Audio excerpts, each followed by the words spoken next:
جی السلام علیکم ورحمۃ اللہ وبرکاتہ. یہ بھائی نے جمعے کے اذان خطبہ کے وقت دینا اس حوالے سے ایک پوسٹ بھیجی ہے اور کہتے ہیں جی اس حدیث میں تیسری اذان سے کیا مراد ہے. محترم بھائی یہ ایک اذان پہلی جو ہے نا یہ وہ مراد اذان ہے، یعنی کہ ایک اذان وہ ہوتی ہے جب خطیب خطبہ دینے کے لیے ممبر پہ بیٹھتا ہے، خطبہ دینے کے لیے ممبر پہ بیٹھتا ہے ایک اذان وہ.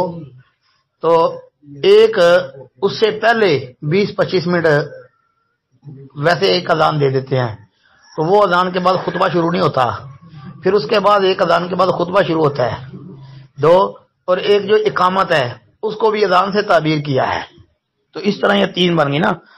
تو اصل میں پہلے ایک اذان ہوتی تھی جب خطیب خطبہ دیتا تھا، تو نبی علیہ السلام کے دور میں، ابو بکر عمر رضی اللہ عنہ کے دور میں، جس طرح کی یہ حدیث آپ کے سامنے ہے.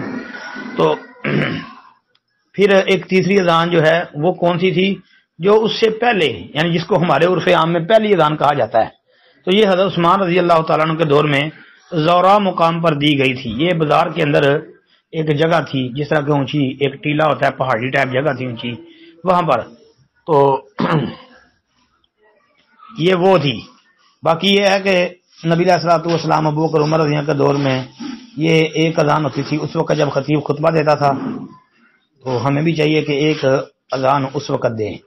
باقی بعض علماء جو ہے وہ اسی کے بھی قائل ہیں کہ جمعے کی 2 اذانیں ہیں اور ایک اقامت کو اگر شامل کر لیں تو 3 بن جاتی ہیں. السلام علیکم ورحمۃ اللہ.